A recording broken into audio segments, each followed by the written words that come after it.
Bismillahirrahmanirrahim. Dear students and viewers, Assalamu alaikum. Let us start lecture number 9 of second year chemistry from chapter number 1.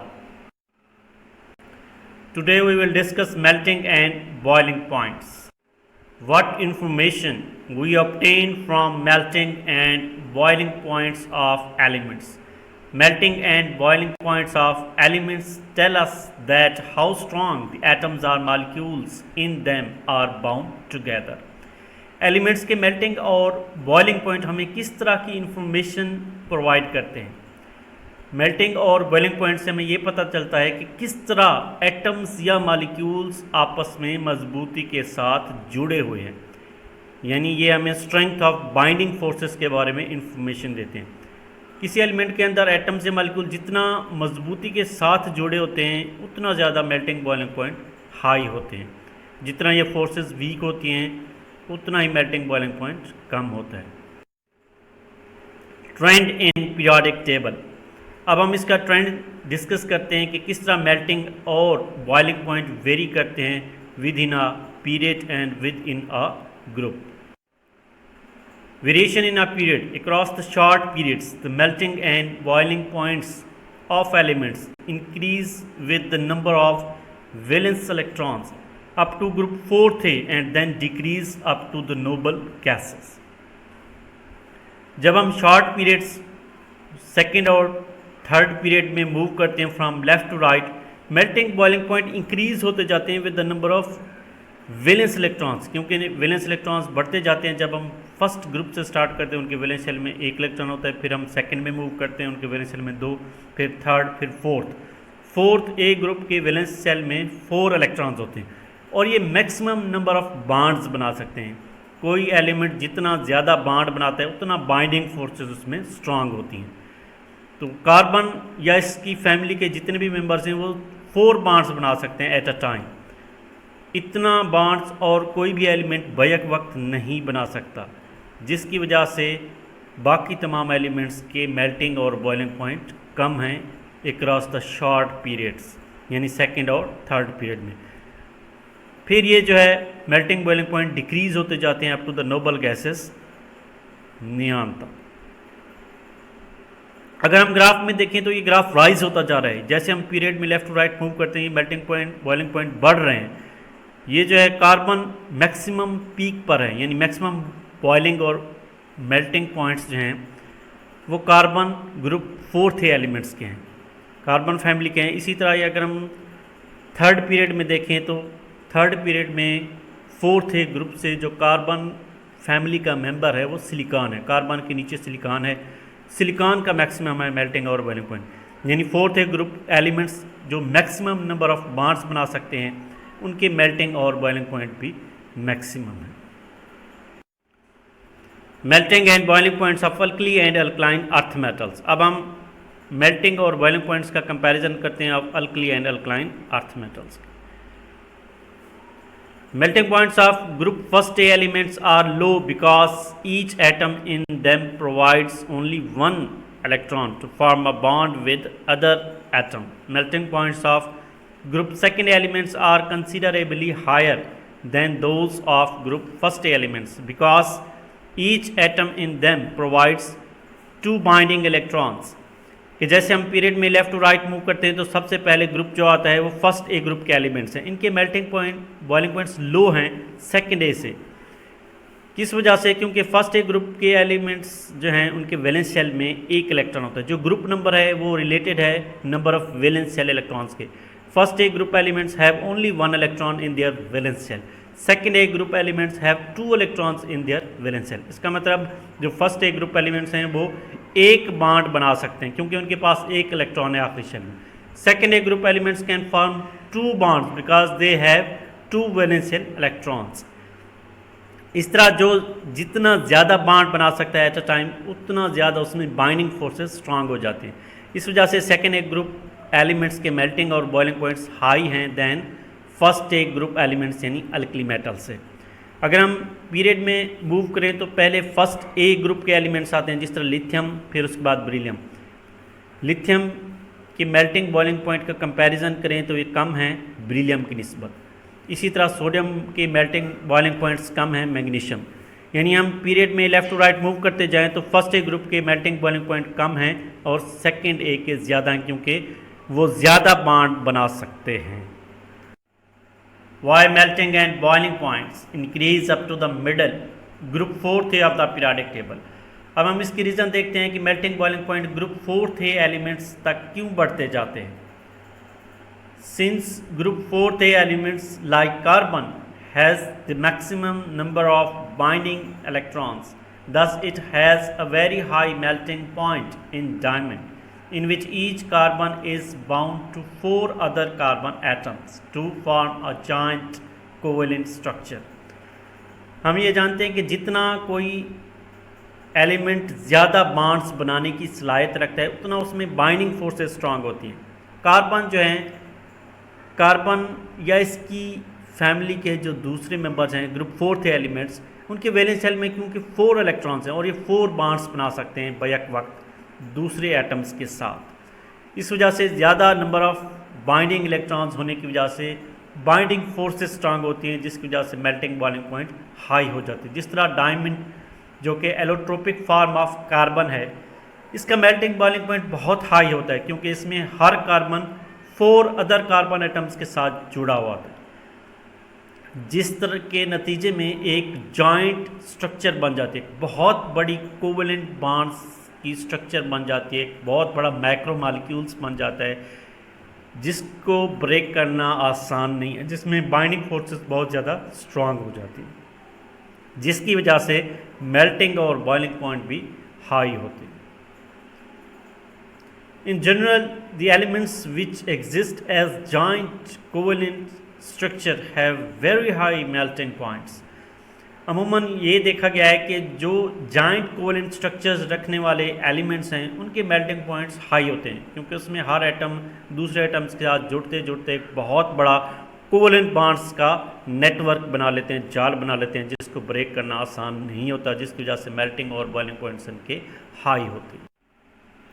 Why melting and boiling points of elements decrease from group 5th to 7th? When we move from group 4th to groups 5th, 6th, 7th, the melting and boiling points of elements decrease as the lighter elements of these groups exist as small covalent molecules rather than as three-dimensional lattices.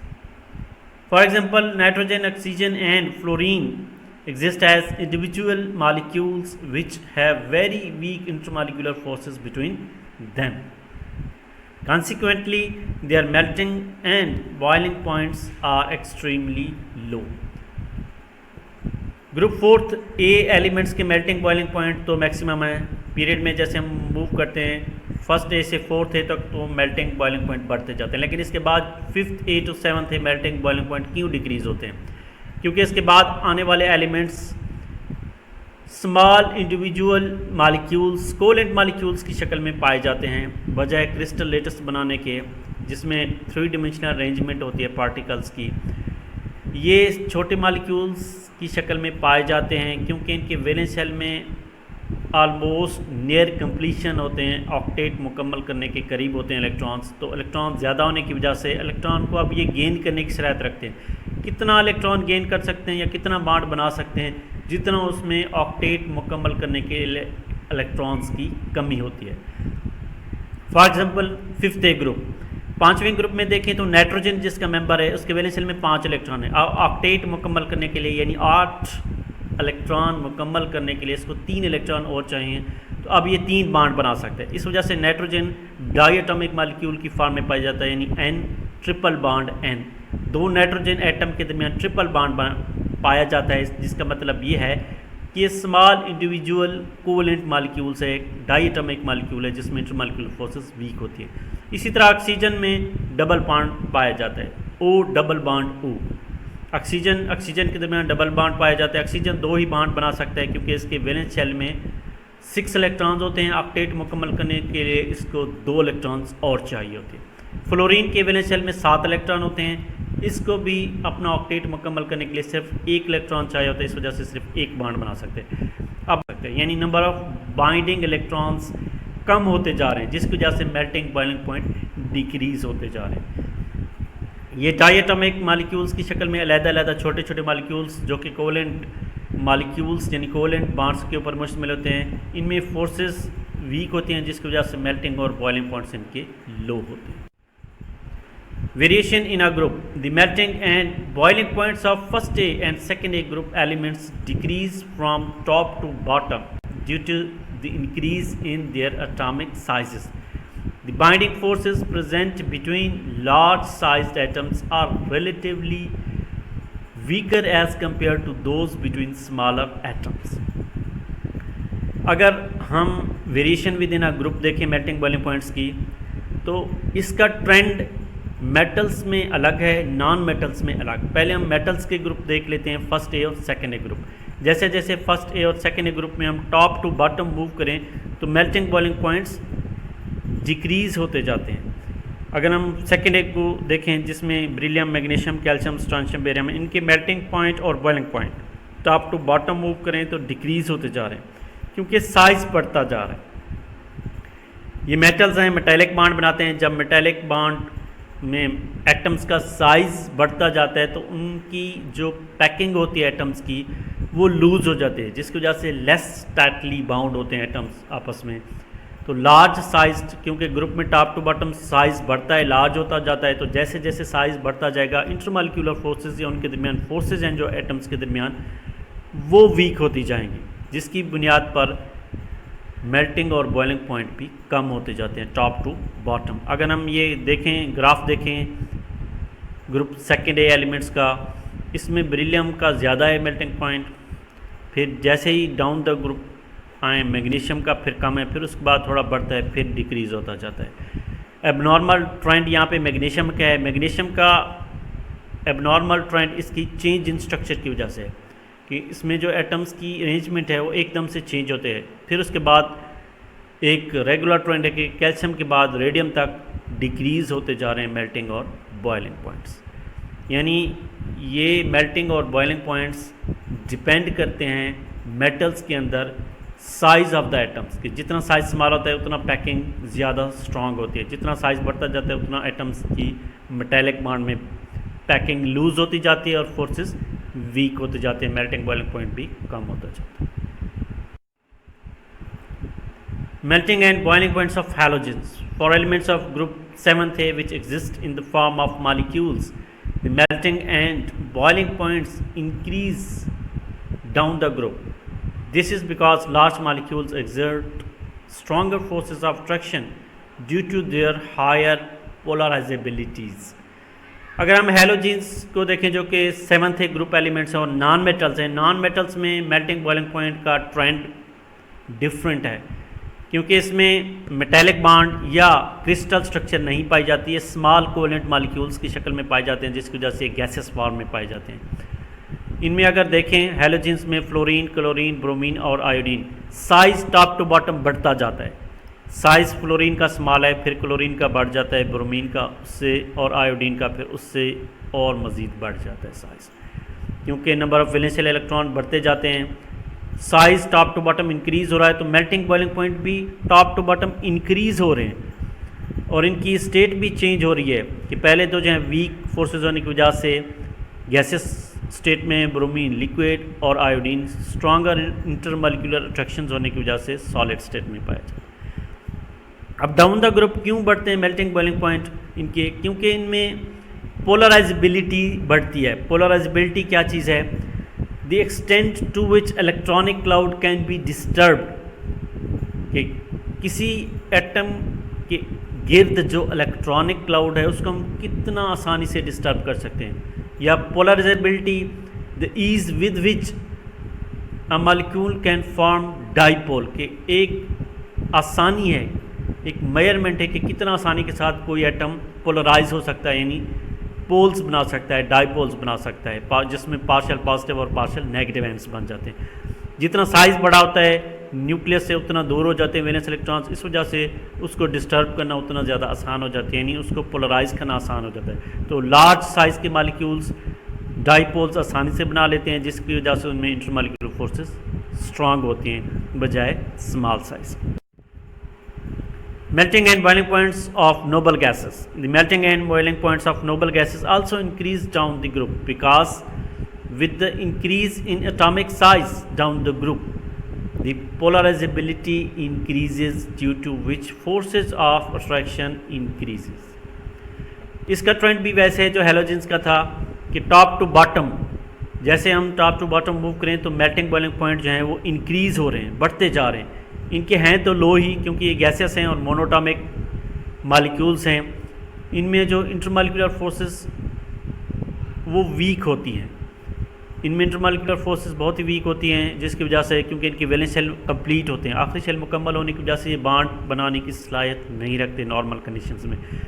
इस वजह से इनके दरमियान interactions या force of attraction बहुत week होते हैं। Melting boiling point भी बहुत वीक हैं और ये सारे गैसेस स्टेट में पाए जाते हैं। Melting point boiling point down the group बढ़ते जाते हैं क्योंकि साइज़ बढ़ता है। साइज़ बढ़ने से पोलराइजेबिलिटी बढ़ती है और पोलराइजेबिलिटी बढ़ने की वजह से डाइपोल्स आसानी से बनेंगे। डाइपोल्स आसानी से बनने की वजह से